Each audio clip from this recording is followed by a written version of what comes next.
Welcome to our monthly ACTS Town Hall. Thanks to our member companies for helping make these town halls possible. Your support makes our mission a reality.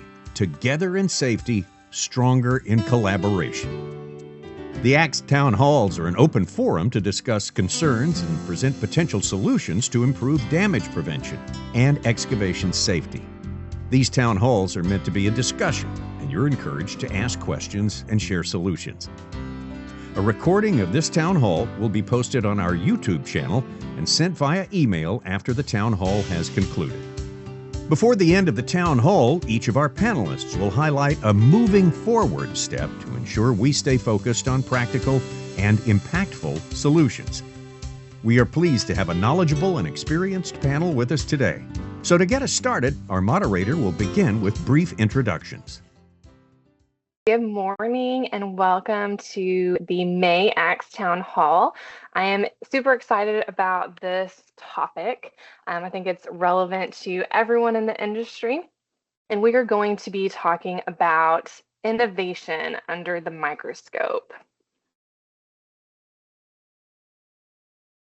So today we're going to talk about whether the innovations that are happening across the industry are actually solving real problems for us as an industry, or if they are being a distraction.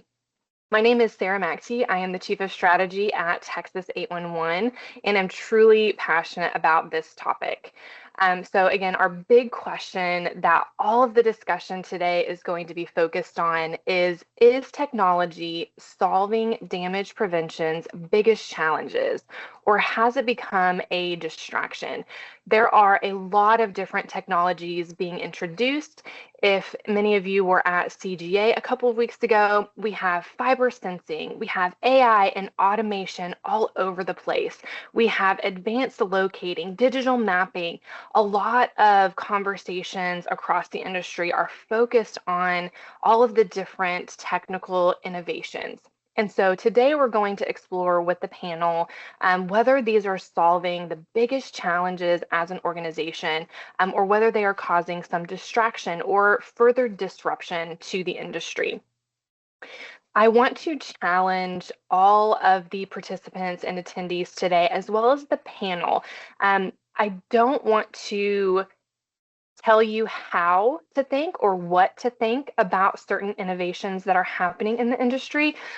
And I want to challenge you in how you think about the innovations that are happening and being able to challenge them from a perspective of whether they are truly solving the biggest challenges as an organization, or even if they're solving problems in one area, where may they be causing additional disruption or distraction for other areas.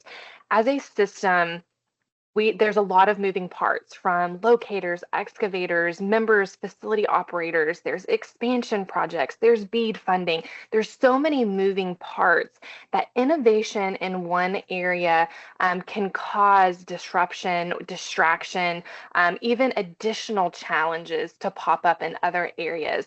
So from today's discussions, I am hoping that it will challenge how you look at innovation and what is happening in the industry, and be able to think about it a little bit differently. So I'm going to let our panelists introduce themselves, and then we will jump into the discussion. Yeah, good morning. I am Kyle Coggins. I am the Director of Damage Prevention Public Awareness for CenterPoint Energy. I'm based here in Houston, Texas, but I'm responsible for Minnesota, Indiana, Ohio, and obviously the CenterPoint Houston, Texas territory. Been in the industry about 14 or so years, and today I'm extremely excited to talk about something that is not legislation, even though I know it's extremely important. But I do often think that this question hasn't really been asked in a while, or at least that I'm not familiar with. So really talking about the technology we have and how we really leverage it for success. So I'm excited to be part of this discussion and share my thoughts. So thank you. Mark LaCour, editor-in-chief of Oil and Gas Global Network, almost 30 years in the oil and gas industry. And this is a very pertinent topic. And I am also happy that we're not talking about legislation right now, although it is important. Good morning, y'all. My name is Miles Kirk. I'm the manager for Pipeline Safety Support here at the Railroad Commission of Texas. Joined in at the railroad back in 2018, and I have just recently moved up into this position as of 2024. So I'm happy to be here and happy to answer any questions y'all may have. Thanks for having me. And I'm Gerald Welch. I'm the Senior Director of Operations for Okie 811. I've been at Okie for a little over 10 years. Get the opportunity each day to work with some amazing leaders in our contact center, our IT, GIS, and member services teams as well. So really looking forward to this because a lot of it is really pertinent to what I do on a day-to-day. And I might throw out legislative discussion points just to get these guys riled up at some point, but maybe not. I love it. All right. Thank you for all of our panelists for joining us today. I want to start with a quick question for the audience. So as you're coming into today's town hall and thinking about innovation, from what you've seen, what you're aware of, do you feel like innovation in our industry is solving the real problems? Scan the QR code, share your thoughts, and this will help us kick off our first discussion. So I'll give everyone just a couple of minutes here.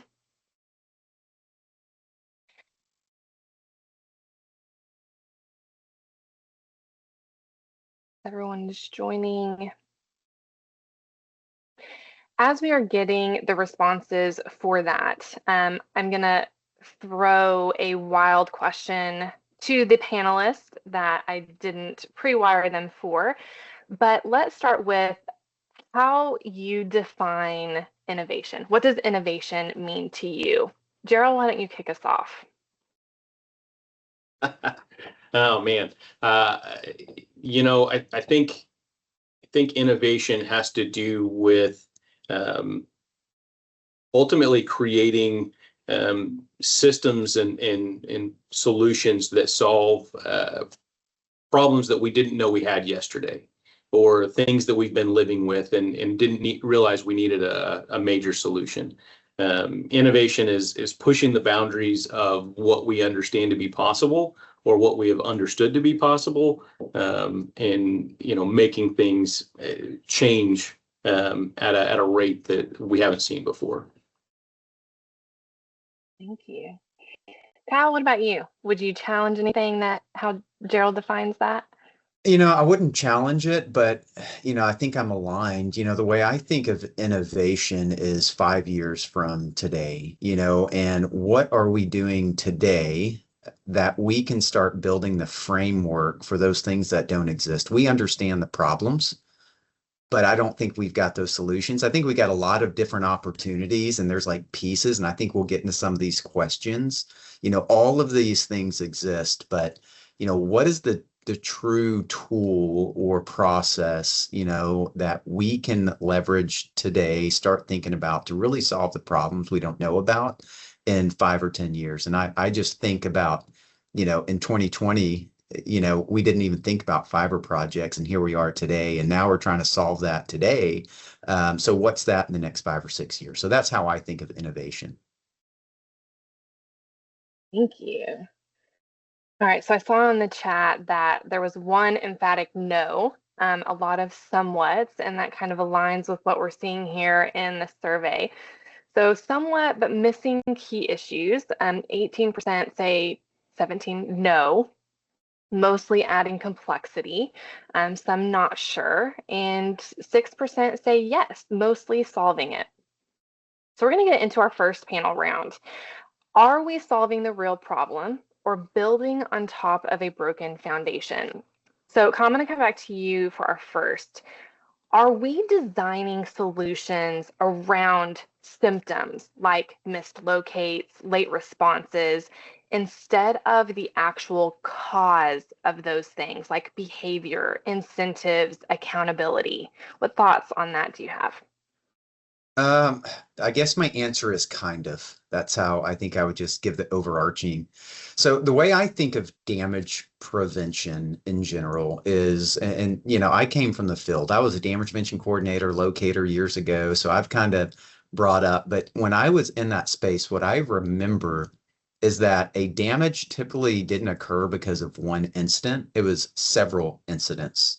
So maybe the operator had an issue with their plant, or maybe the excavator just chose not to follow the law, or maybe there was something that was out of the control of either of, their responsibility. So for me, I think if you do not have a strategy in place, right, from an organization, from an industry, it doesn't matter if you're an operator, if you don't have a strategy in place and you just implement that shiny object, something cool and exciting, I don't think you're truly solving the root cause of that whatever issue you have. My problems are completely different than somebody in Oklahoma or in Arizona, and we can't just leverage one piece of technology to solve all of our problems. So I think the answer, as I said, is kind of we are, designing solutions. But if you don't have that strategy and you're not very strategic on how you're implementing those to address all the other aspects, then I think you will be missing the mark. And that's at least how I see it. Thank you, Kyle. Daryl, question for you. Are we making the system better or just making a broken system more efficient? And very curious from the 811 Center's perspective on how you see this. Yeah. So, yeah, and you may not like this, but I want to say both, right? I don't think it's an or. I think we're making parts of the system better. I really don't think the whole system is broken. I know there's a narrative right now of designed to fail, that kind of thing. And while I think there are aspects to damage prevention in protecting underground facilities, or in relation to excavation, I think there are definitely some areas that need to be improved and changed. But the system as a whole is designed correctly to start with. It just needs to evolve. I think as we look at the systems in place, we're constantly looking at improving communication. One of the biggest keys in safe excavation is the communication piece, and understanding that the excavator and the operator need that back and forth. And so there's a lot going on with that, whether that be with positive response, or maps or other methods to enhance that communication throughout. From a one call perspective, we're also constantly looking at how do we improve the quality of the information that's getting to the locator, the operator, to ensure that the right area gets marked and the full area gets marked. And so I think realistically, we are making the system better from a one call standpoint, in certain areas. But there are pieces of the system that are broken and have to evolve. For sure. Okay. So from a regulation standpoint, Miles, what is standing out from what Kyle and Gerald have said, or even from the response of the audience, that we're somewhat solving this challenge, but maybe not in other areas? I think Kyle really hit the nail on the head with the concept of innovation without strategy is just it's noise. It's adding potentially unnecessary complexity to an issue that shouldn't be that difficult in the first place. And I feel like there was a fairly decent percentage of the audience that felt that way too with their responses on Slido. Of innovation for innovation's sake is not going to help. There needs to be a clear direction. There needs to be a clear strategy with how these technologies are implemented and how they're used. And if we get to a point where there is so much innovation and so much technology thrown into the mix, people are going to get to a point where they're over it. They're not going to use all of those tools that are available to them at their disposal. So there needs to be a selection of what's going to be most helpful and most relevant for each situation that is out there in the field. Yeah, for sure. And when you're talking about that, like the amount of tools and the amount of technology can become overwhelming in some areas. That's a really good point. Mark, as kind of observing all of this, what's standing out for you?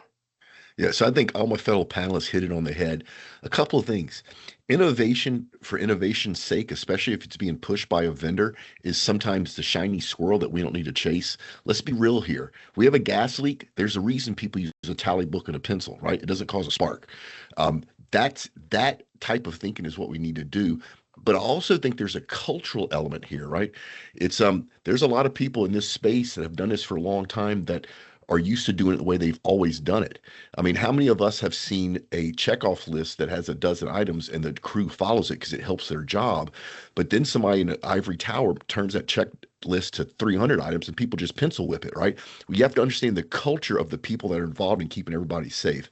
And I think from an innovation point of view, the technology is a boom as we go through time. I mean, all of us have been through this, right? Remember the dot-com boom? Remember the beginning of machine learning? Remember the beginning of maps? It all was overwhelming, and eventually it shakes itself out, and each part of the industry figures out what slice of that technology toolkit is most valuable to them, and then they build upon it, and then the cycle starts again. So I think we're in a great place. I've seen lost time incidents go down through my industry dramatically, especially here in Europe, to the point where it's now safer to work in the oil and gas industry than it is to be a realtor in the US. Now, I don't know what's going on in real estate to make it more dangerous, but the fact that we've moved the needle that far is a credit to all of us, and we will continue to do that. So, like I said, I think my fellow panelists are right on. I think it's a mix, but the innovation for innovation's sake, especially when it's being pushed by vendors, everybody should take a breath and stop for a second and say, does this make a difference, or is it just the shiny squirrel? I love that challenge. Thank you.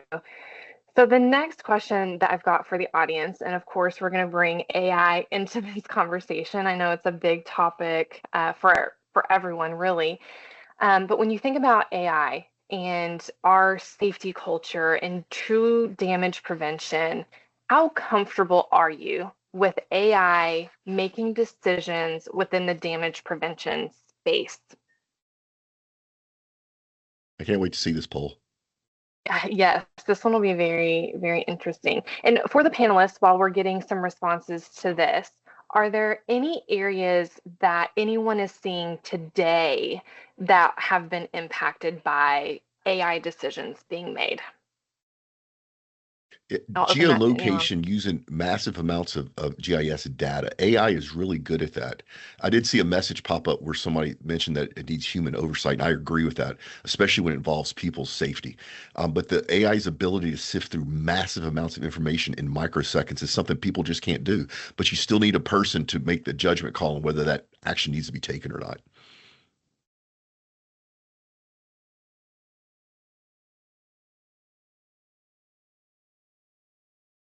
Yeah, I don't necessarily like the idea of AI making the decision, right? I think AI is better at giving us information throughout in a very short span of time and providing a lot of insight in different areas. But decision making, especially when it comes to uh, damage prevention and very safety sensitive situations. I think it's going to get there at a certain point, but I think it's going to be reliant on a lot more pieces than just AI. I think you're going to have a lot of sensors and a lot more, to Mark's point, a lot more data points to get there, coming from a lot of different solutions. But you know what's interesting in that space? So God forbid you get in an accident with a car that's newer than, say, a 2010 model. While the accident is unfolding in real time, you have machine learning algorithms in your car measuring the impact, figuring out how much the person weighs that's sitting in the seat, and deciding how much to inflate the airbag. And all this is happening in real time. None of us think twice about that. So there's definitely benefits there. But once again, I do think there needs to be human oversight along the entire value chain. Because if not, if the AI hallucinates and makes a mistake, we don't want somebody to get hurt or worse. Yes, for sure. All right, let's see what our audience says. Not comfortable. So 47%, 41% somewhat comfortable, 12% saying not at all, and 0 saying very comfortable. So there's a good reservation across the audience here. So when we think about the innovation that is happening across the industry, the next round of discussion is going to be, are we augmenting humans or replacing judgment? So just what Gerald and Mark were talking about. Kyle, I'm going to come back to you for this first one. If an AI decision leads to a damage event, who is accountable? Especially when you think of this from the facility side. What are your thoughts on that accountability level? Yeah, so I may go against the grain on this one. I fully trust AI to make the decisions. The problem I think we run into is the data that we're providing, is it accurate enough for that decision to be made? So I think of it as, there's multiple different ways to leverage AI. So, let's go the basic one. You can leverage AI on the GIS consumption, but if you don't have the right GIS data in there, you can't leverage AI to whatever you want to do with that information, whether you're smart screening, whether you're, refining ticket scopes or ticket space. So I think the issue is, you've got to first off, in the way I say it, or way I believe, you've got to live in your own glass house. You got to make sure everything's clean, organized, right? Provide the information that is update and accurate. And that's where I think you really have the confidence in the AI. So I think the answer is, AI is not responsible. And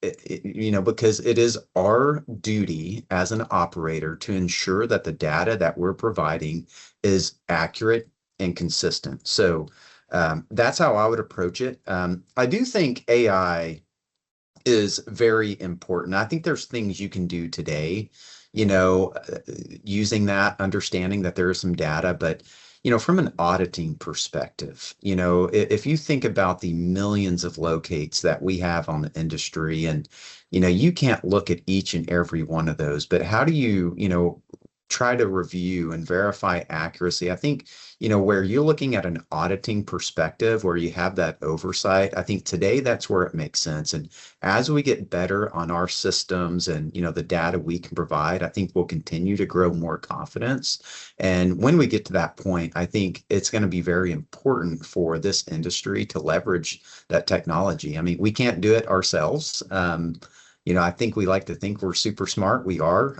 but the efficiency is something that we can't replicate. As Mark put in the comments, garbage in, garbage out. Data integrity is definitely key, and we see that from a technical perspective when people talk about hallucinations. And it goes back to the data that is feeding those models and what is impacting the decisions that they are making. So thank you, Kyle. Miles, question for you. Where, in your opinion, should human judgment never be replaced by automation in this industry? So I think there's really two main areas that AI and automation are never going to be able to fit in, at least with the way things are structured right now, and that's nuance and novelty. So AI is amazing at, as Mark said earlier, pulling through massive amounts of data in a heartbeat. And I think that's fantastic for pulling that, displaying summaries, for even potentially drawing correlations. I think that's an amazing tool.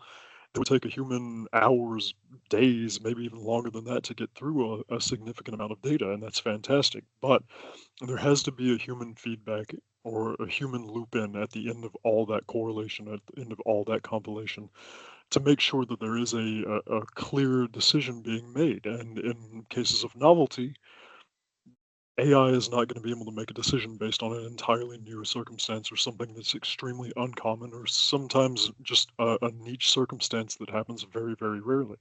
The data isn't there.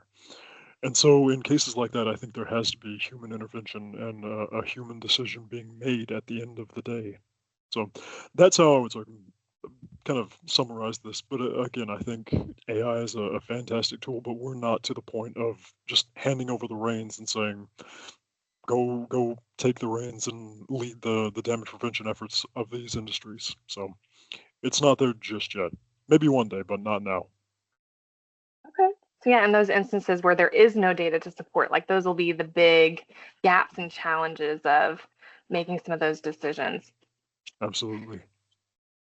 Gerald, when you think about augmenting humans in our industry, are we solving expertise gaps? Or in some areas, are we masking them? And do you have any specific instances where you're seeing this?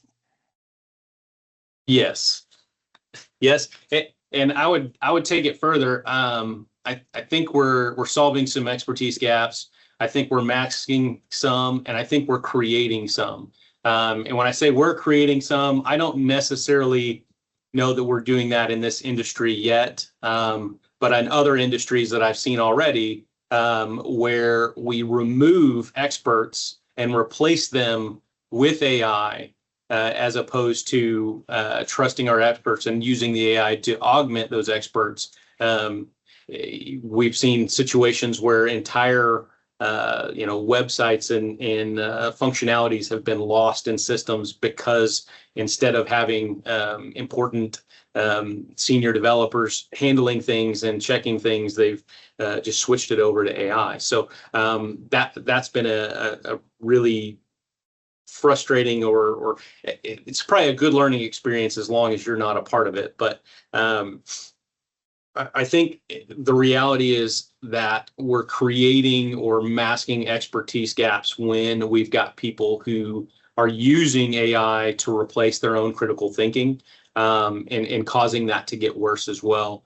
When we blindly trust the AI generated information, we're also missing out on the opportunity to dive into what the real solution is and making sure that the AI understood what we asked it in the first place. So one thing that we're doing that I think is solving an expertise gap is, or at least even like a staffing gap and creating more consistency. We implemented an AI QA tool that Ryan Casey and the SCAPA team helped implement, that has allowed us to begin checking 100% of new tickets that come into our system within 30 minutes of them actually coming to us. So it's not AI deciding what's a good ticket and a bad ticket, though, right? It's the system working off of our existing rules, saying these are things that we find concerning, and we want to look at tickets that have these issues. And then the AI looking at that and identifying trends and other potential mismatches that we weren't aware of or might not be aware of, and sending that on to our team to look at. The key there is that it's augmenting our QA team. It's allowing them to look at tickets that need to be looked at, as opposed to throwing a dart, out into a pile of hay and hoping it hit a board that was hidden inside. It really makes that a lot safer. It helps us to address unsafe locate requests, almost always within the day, depending on when it came in. So it's a huge plus and force multiplier there. I've got team members that, as we're looking at how to generate more information for our members, they're utilizing, AI tools to help, really revolutionize and streamline some of the processes to aggregate the data, to analyze the data, and then to output that to our members. And things that would have taken, 3 months to actually put together are taking, maybe a week, maybe a couple days. So it's been really cool from our perspective on that side of things. I think that it has the opportunity to really be that force multiplier, but we have to be responsible with it. We have to understand that if we don't check and periodically review and QA what the AIs are doing, then we're creating a more risky situation and a more risky system. So I love that use case and the focus of like, where do we really need the human intellect, the human eyes on what is happening, and being able to draw that out using the technology, but not replacing that, like you said, the human eyes on those specific situations. I love that. I think that is a perfect transition to our next audience question of where do you see the biggest gaps today? I see in the chat we had some questions around like what does success even look like? How do we get the data? What technologies do we use? So I'm going to kind of pose that back to the audience to kind of start with this of where are you guys seeing the gaps today, whether it's a technical capability, data visibility, or even access in some areas, stakeholder behavior, or is it process or coordination across the whole system? Mark, any thoughts on this question itself as it relates to kind of what we've been talking about through the AI discussion? Yeah, I'm going to put myself out there as the results come in. I love this question because a lot of what we're talking about, I think, ultimately goes back to human behavior and culture of the organization. And so I think it's going to be interesting to see how stakeholder behavior ranks in here. It's the other thing from our previous question is one of the things is tools can help us grab some of that institutional knowledge that's disappearing.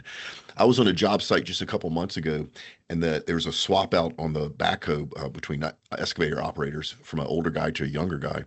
And when the older guy got off and the younger guy got on, he pointed out a line of pedestals, phone pedestals, right? And he goes, "It's not marked." He goes, "But I guarantee you, if you draw a line between those two phone pedestals, there's something there we shouldn't be digging up." Well, the only reason he was able to do that because how many years he probably accidentally dug up some phone cables, right? And he learned an experience. And I think the technology tools can allow to take what was in his head and transfer it to a younger operator without him having to make those mistakes. So once again, I still think that goes back to culture and to people. And so it's going to be interesting to see what this poll shows. Well, all right, let's see where everyone's falling so far. All right, stakeholder behavior, 67%, data visibility, 33%, process and coordination, 8%. And so no, this is interesting. No one feels like it is technical capability that is the gap. So that's interesting because it's like, okay, everyone knows that there's, technical solutions, capabilities that are out there. But then how do we connect those to the stakeholder behavior, like you were talking about, Mark, or even the data, like getting the data in a clean, usable. This is interesting. Miles, anything standing out for you in the results that we're seeing? I mean, there is a clear standout winner here, and I 100% agree. It is always going to come back to human behavior. We have fantastic technology. It's absolutely incredible what we can do in this day and age. But if we don't use it or if we don't make use of it correctly, it doesn't matter. We can have all the technology in the world. If at the end of the day the human behaviors aren't up to speed, there are going to be breakdowns and failures. That's always going to be the case. So I wholeheartedly agree with this. All right, so our next panel question, are we building a better system or a bigger collection of tools? We kind of touched on this a little bit before. Miles, I think you were talking about, when there's so much technology, there's so many different tools out there, sometimes it can be hard to get adoption for that. So Gerald, I'd be curious to hear from you, what breaks from your perspective between ticket creation, the locating and the excavation, and why, when there are so many tools out there maybe supporting these different areas? Yeah, great question. In all these things are not necessarily together, or even sometimes they're just kind of a symptom of each other. So, and this is one of the things I talked about us improving, but I think communication is one of the things that breaks in between all of these things. If excavators and operators are not communicating effectively and completely, then there's going to be problems. We continue to try to build the systems to improve that and to make that the least amount of friction to do that. But how many times have I heard, that a operator or a locator try to call the excavator and the excavator doesn't have their voicemail set up, or that or their voicemail's full. And so they've tried to call them and they can't get a hold of them. And I know some people think maybe that's a cop out sometimes, but I've tried that multiple times myself, where I try to get in contact with that excavator. My team members have done that as well. So I think another thing that breaks, and this is not in every situation, but I think a sense of responsibility. What happens in a lot of situations is everybody points at the other stakeholder as being responsible for what didn't happen, right? It's the that excavator didn't provide me enough information on the ticket to locate this. Well, did you call them? Did you not? What part of this was not reasonable? Well, I shouldn't have to call them. I'm just saying that this is bad, and we're going to move on. Because there's different inferences on what's enough and what's not. The excavator, is responsible for following up. They should be making sure that they're verifying positive response in the system. They should be respecting the marks. They should be respecting the tolerance zone. And a lot of times you've got really great excavators that are doing all those things right. And then you've got some that are not. You've got locators that are overtaxed. And so they're not spending the time to really do the entire scope that's listed on the ticket.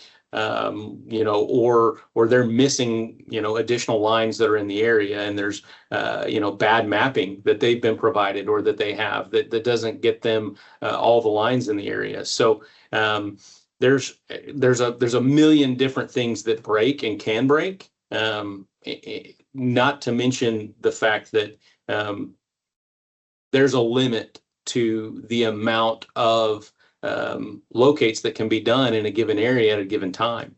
And so we don't have any caps on that. And so at some point that's going to break. And if an excavator doesn't say, okay, it's my responsibility to wait until this is marked effectively before proceeding, then they're going to damage things. And then they're going to point the finger at the operator for not doing it on time. They had, in Oklahoma, 2 business days, not including the data notification or holidays, weekends. And so it should have been done so I can proceed, which, in a lot of situations it is correct, but it's not fair.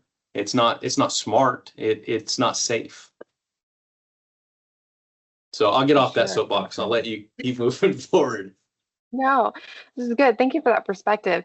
Kyle, do you see anything different or have a different perspective on kind of what breaks between all of those connections? So no, maybe not a different perspective. I'll just tell you how I see the world on this. I don't think the idea of calling in a ticket or getting a locate ticket and the actual act of excavating safely is ever going to change. Those things will always be constant. You have to install a utility, you have to be notified. I think where the opportunity exists and where the gap actually exists, exactly what Gerald said, there is massive waste, there's process changes, there's legislation that's not consistent. The act between notification and excavation is so diverse and so complex that the way I think we really leverage innovation, whether it's through the one call system, whether it's through the operator, whether it's through the locate, that's dependent on the problem that you have, is really going to be focused on refining that. the objective I think we should all have right now is you call in a ticket, you're going to excavate on that ticket and you have a mark. So you do so safely and accurately. And, if we can figure those pieces out, that's where I think success comes from. You remove the waste, you remove the unclarity, you streamline the process. And I think you'll see projects will increase. You'll see, less waste on the system. Our taxpayers, ratepayers aren't being burdened by all this additional cost. And, I think that's where we have to leverage this technology to be successful, because everything Gerald said is true. And, the way the conditions are set today, we can't do that, in the next 3 to 6 months. It's going to take massive lifts, and technology should help us bridge some of those gaps. Awesome. Thank you for that. So we did have a question in the comments, and Mark, I'm going to pose this to you first and then see if any of the other panelists have a thought. But it's, how do we capture the historical knowledge like you were talking about? How do we clone our best locators or even operators? Yeah, if I had to answer that question, we'd all be doing this from a Bahama island somewhere. I've seen a lot of attempts from some very large companies with deep pocketbooks to capture institutional knowledge, and so far, none of them have knocked it out of the park. Some of them had more success than others. And I don't want to keep harping on technology and AI, because I still think the human's the most important thing in this discussion today. However, the proliferation of social content, think YouTube videos, podcast stuff. Now AI has the ability to go in and not only listen or watch it, but understand it, and then capture those pearls of wisdom from those experts, and then categorize it in a way that it's searchable. And we're getting there. It's not going to be one concerted effort by one company or one group. It's going to be a homogenous group of combination of technology, people making money off this, because if they don't make money off of it, they're not going to invest to make the systems better. And then the more people and the more of our experts that put content out there, the more this institutional knowledge we can capture. The problem is this, and I experienced this myself in a refinery. I was taking a tour with the refinery manager, and she heard something. And she got on the radio. She said, "Hey, this valve number 743 is getting ready to lose its packing." She radioed into maintenance. And I go, "How did you know that?" She goes, "I've been doing this for almost 30 years. I know what the sound is like." And it occurred to me the only time she would ever remember to do that is when it happened. So unless you were there to capture it right then, right, all this stuff in her head, she's not going to remember to rattle all this stuff out. So that's the other problem with this, it's time. And the more that we put effort into capturing this institutional knowledge, and the more the technology makes it easier, the more we'll be able to regurgitate it to our younger, fresher workers who think outside the box, but then can capture this institutional knowledge and help speed up their experience level. So I think we're going there as a society here and in Europe. It's just going to take time. Any other thoughts from the panel on that question of how we capture and memorialize our best operators and locators? Yeah, I mean, maybe I'll just add, I agree with what Mark said. I don't think time and experience, you can overcome that with intelligence or build a repository. A lot of that does take time. I mean, 30 years of experience, you need that in the industry. And we're working on a few things internally right now to, shift some sort of, just experience on other groups. And, what I do think the value comes in is exactly what Mark said, is I think that 30 years is going to be 15 years, and you can really get these folks, trained up. But again, it's all about the data in, data out. Are they consuming that appropriately? And does somebody have that development and that training? But I don't think you'll ever be able to, close the gap on someone's been with the utility or their industry for a year and they're, 30 years worth of experience. I think that will always be a challenge to overcome. And guys, there's another. Go ahead. There's another quick part of that. Companies that have mentoring programs years ago figured out that was a way to kind of speed some of that up. So if you're out there and you're in this world and your company doesn't have a mentoring program, you may want to look at doing that. Yeah, experience is going to trump information all day long. Tell me the last time you did something the first time perfectly. You learn from experience and from doing, and I think that's a perfect example. Mentorship and training people on the job, walking them through, here's what you're experiencing. That's always going to be better than a little bit of information on a sheet. Like, yes, we can learn the variables that we should be considering up front, and that makes it a lot easier to grow as we're doing it. But yeah, hands-on. That's the best way to move things forward. Yeah, and I want to add one more because I know we've got a couple more questions, but really, I think to highlight how this can actually work, and I think everybody here has probably got this experience. Several years ago, you had an issue, you had to open up the O&M manual, you had to read through 500 pages to find the exact language. Then you had to go through the construction manual, right? And you had to figure out where that part is. Then you had to go talk to all these people to challenge the ideas. Is that right? Is that wrong? Where's the interpretation? That was a very manual effort. And it would take weeks, and then you'd have to build a, justification. And, what we're seeing today is with the use of really AI, right, going into these systems, the organization's O&M manuals, and be able to get that information quicker at your hands, right? It's developing that knowledge base a lot quicker than maybe it would have taken us 10 years ago. We're getting the same amount of information, right? We're getting the analysis. It's consistent, but it is getting there a little bit quicker and gives us that ability to go from that 30 years to the 15 years. So that's just an example I know that's probably in use today in our areas that's really proving that point. I love that example. Thank you for sharing, guys. All right, we're going to jump into our final round, and it kind of goes to some of the questions that we've seen in the chat. But what does real progress actually look like? So, Miles, I'm going to come to you first. And when you think about, all of the technologies that are out there, all of the innovation that is happening, where should the industry focus? Better tech, better data, better behavior, and what does that actually look like for us to move towards?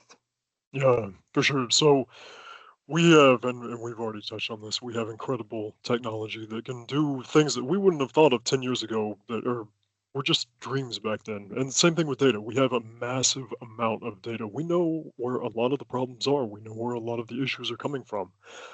Until we have human behavioral changes, some of that is just not going to matter. You can give somebody the most amazing piece of technology in the world, and unless they use it and implement it and take ownership of a situation, it doesn't matter.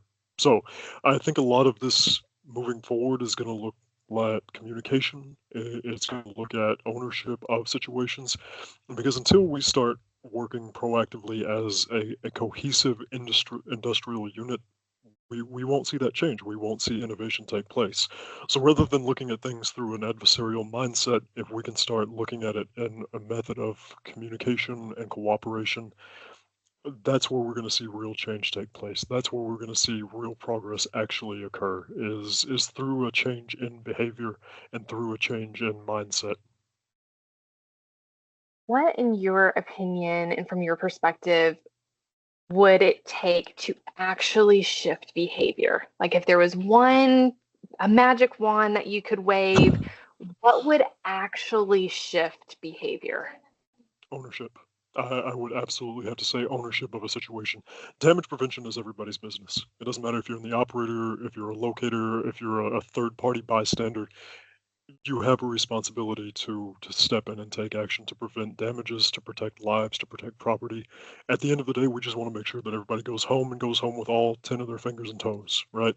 It's not that complicated. Everybody has a responsibility to take ownership of that situation and manage that site in a safe and responsible manner. So that would absolutely be my answer if I had that magic wand. And as soon as I implement that, I'm joining Mark out there in the Bahamas. So I like it. So the true ownership and accountability, and not this, well, I need locators to do it, or I need the 811 systems to do something different. Like, true ownership of our impact and damage prevention. I love that. Thank you, Miles. Mark, what is one breakthrough, technology or not, that you feel would change everything? So two things. First thing, I want to answer this question. What does real progress look like? When I got started in this industry almost 30 years ago, if somebody stopped the job, no matter what anybody said, and you didn't have a reason to stop the job, you lost your job, right? You were run off. And culturally, we have changed that. Now people stop the job, and even when they make a mistake, maybe they called something wrong, right? There's no negative consequence. And I do know it still goes on, guys. We're not 100%, but I think that is a sign of progress where the frontline people can stop a job and there's no repercussions. I love that we're doing that. And as much as I hate to harp more on what Miles said, once again I think it's back to the people, and I think it's back to taking ownership. It's everybody has a part to play in the machine, and if you point fingers instead of accepting your part to play and not communicating well, you're part of the problem. And I think we're starting to see that change, and I like that. We just need more of it. Back to accountability. I like it. Gerald, what needs to be true for innovation to actually reduce damages at scale? All right, I'm going to be a broken record. This is what I wrote down with this question is real accountability.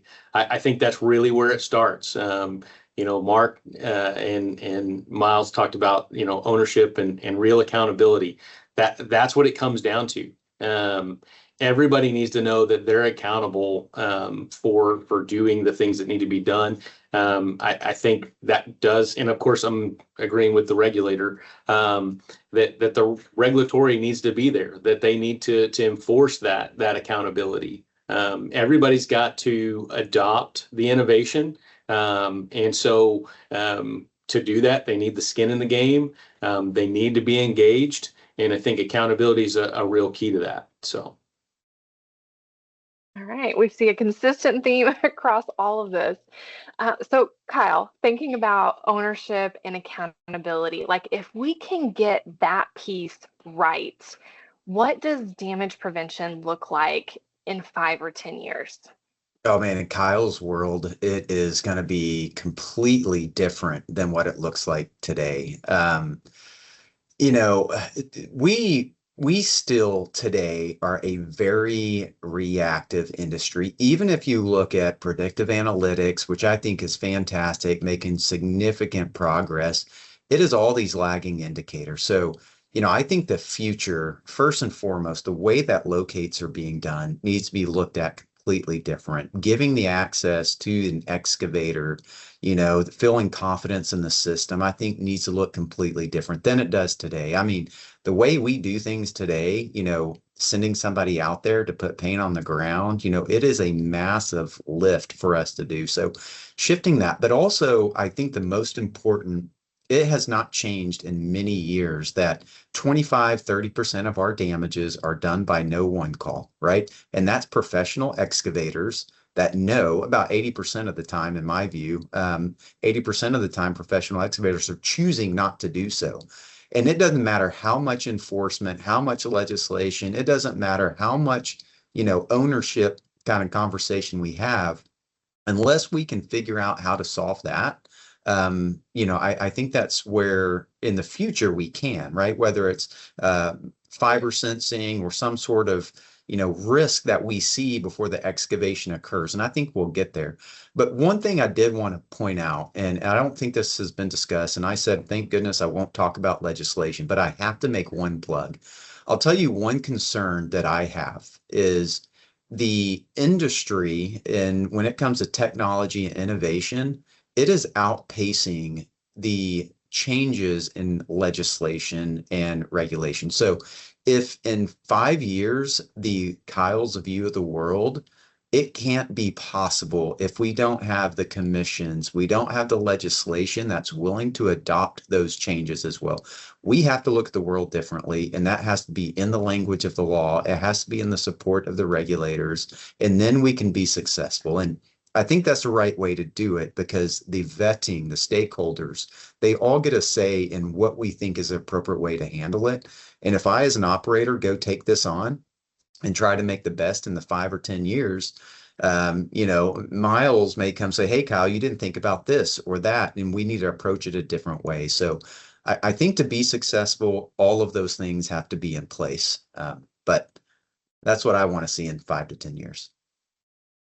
Love that. I think that's an incredible vision. All right, we're going to jump to our final question for the audience and see what has shifted, if anything, on their view of innovation. Are you more optimistic or skeptical about innovation after this discussion?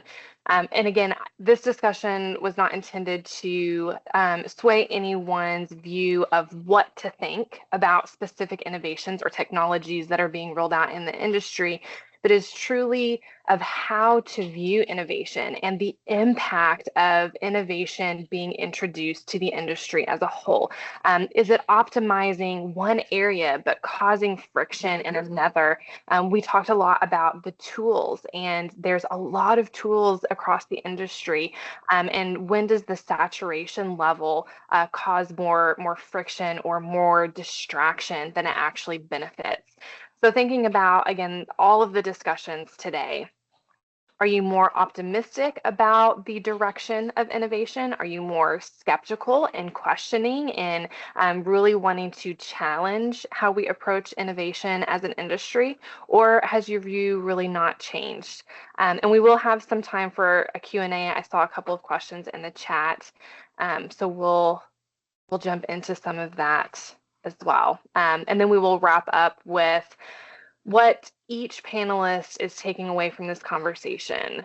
So we'll look at our poll here. No change. So 50% no change in the view of innovation. More optimistic, 38, 8% more skeptical. So I would love to see in the chat, if you had no change in your current view, what was your view of innovation? Were you more skeptical or very optimistic of the direction that innovation is currently taking in the industry?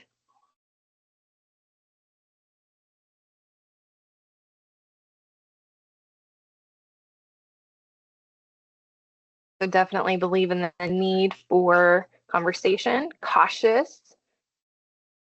I love that results will not change without change behavior. I think we saw that consistent theme across the whole discussion. I love simplicity is key. That is it.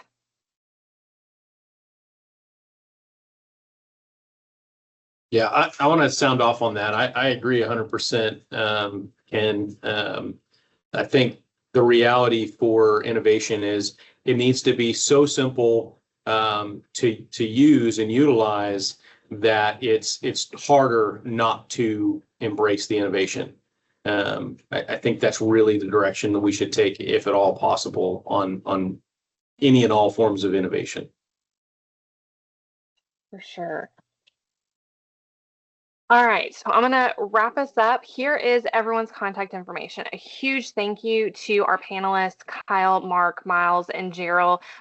Let's keep this conversation going. If anyone has questions, you want to continue the conversation, I would love to continue it, so please feel free to reach out to me. Everyone on the panel has expressed an interest in continuing the conversation as well. So let's go down the list, and I'm going to go reverse order. We'll start with Gerald. What are you taking away from the conversation today?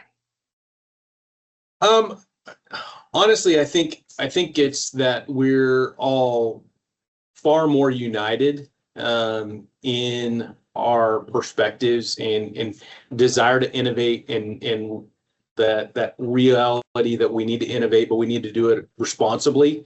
And a lot of times in this industry, it seems like, people want to paint us all at odds. And as I mentioned earlier, a lot of times stakeholders are pointing fingers at the other. But I think the reality is that we're really more aligned than we think in the greater damage prevention mission, and really more aligned than we think in how we need to get there. Miles, what about you?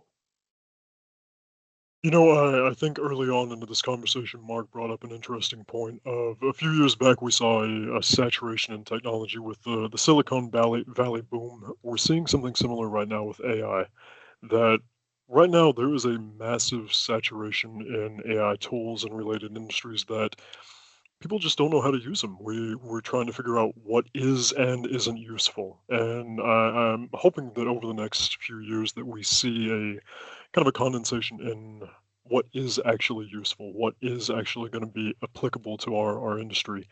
And so that's really what I'm looking forward to seeing is that once these tools have proved themselves, we actually implement them correctly, and we see that change in behavior that is needed across all industries, specifically ours too.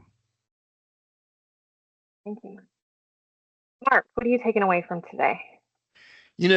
As much as we've talked about technology, and we talked about this before this webinar started, none of us really know each other. It's on this panel.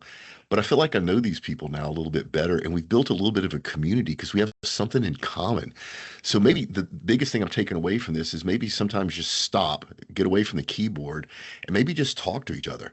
It's the quickest way to learn and see what's really going on. And I just think it's great that we did this. And I know we did this for the attendees that are joining, but man, I just learned so much for y'all in an hour that I would have never learned if you didn't sit down and do this. So thank you, Sarah, for putting all this together.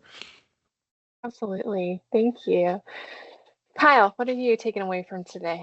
Yeah, I have to agree with Mark. I feel like we're a bunch of friends, and it was a great conversation. But I know I'm up against the lunch break, so I'll keep this brief. But what I think is encouraging is we are typically in the industry, change is slow. Adopting new thoughts and approaches is typically been resistance. I don't see that anymore. I think people are willing to adopt change, but I think to exactly what this group said, it needs to be done responsibly, with lots of engagement. I don't feel that resistance where maybe years past we would have. So I'm encouraged about where the industry is going to go, and I think we have the right people at the table having those conversations. So, and I would chat with this group anytime.